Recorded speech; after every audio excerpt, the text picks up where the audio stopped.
Bueno, de nuevo bienvenidos a este espacio de la fe para la vida. Esperamos dar las suficientes claridades en el tiempo que tenemos, disponible para acercar a ustedes las realidades de la fe. En esta ocasión pues vamos a dar continuidad a todo este tema que veníamos hablando de una supuesta contraposición entre la ciencia y la fe, en este tema del que decidimos partir un poquito álgido, que es el tema del pecado. Y vamos a dar continuidad a esto a partir de aquello que dijo Pío XII en su encíclica Humani Generis, que pareciera que dijera que Adán y Eva tuvieron que haber sido necesariamente históricos. Y tuvieron que haber sido necesariamente históricos porque Pío XII no veía otra manera por la cual el pecado original pudiera difundirse de manera generacional. No había en apariencia otra manera. Recordemos que en los anteriores espacios nosotros explicamos que el pecado personal proviene de nuestra libertad y que esta libertad que hace que yo pueda optar entre el bien y el mal, entre el amor que Dios me ha revelado y mis propios egoístas intereses, esta libertad personal hace más otra libertad personal, causan en la sociedad un pecado estructural, que sería la explicación del pecado original que se difunde en el mundo.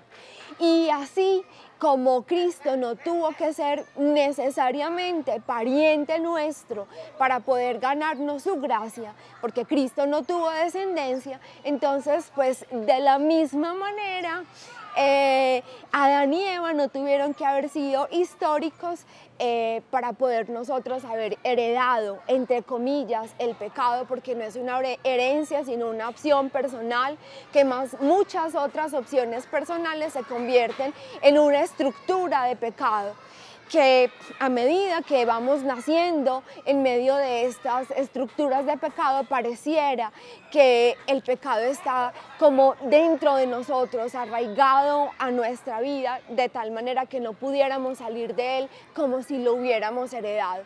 De esta manera lo suponía Pío XII en la Humani Generis. Pues bien, ese es el motivo de la preocupación por la cual Pío XII necesitaba afirmar históricamente a Adán y Eva.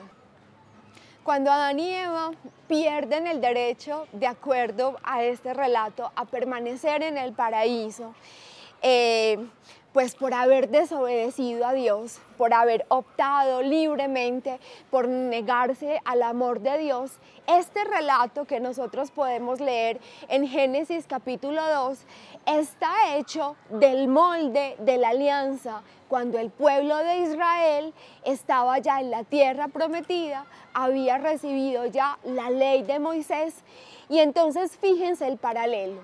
El paraíso es la tierra prometida que el Señor les ha entregado.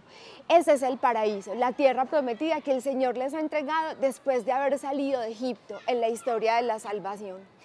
Y el árbol del bien y del mal que Adán y Eva deliberadamente toman a pesar de la advertencia de Dios, es la misma ley que Moisés recibe y que el pueblo deliberadamente transgrede.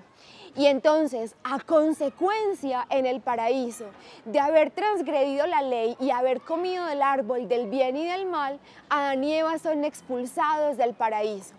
A causa de haber transgredido la ley que Moisés ha recibido de parte de Dios, el pueblo pues tiene una dolorosa consecuencia, y es haber sido deportado de su tierra a un país extranjero, a Babilonia.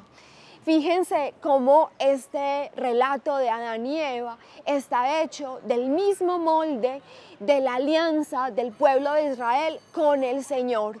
En esta historia de la salvación, que vamos un poco a ir siguiéndole el hilo para comprender aquello del pecado, de la salvación y de los fundamentos de nuestra fe. Dejémoslo hasta ahí. Esperamos encontrarnos en una próxima oportunidad para seguir conversando de este tema y arrojar más luz y más claridad sobre la fe para la vida.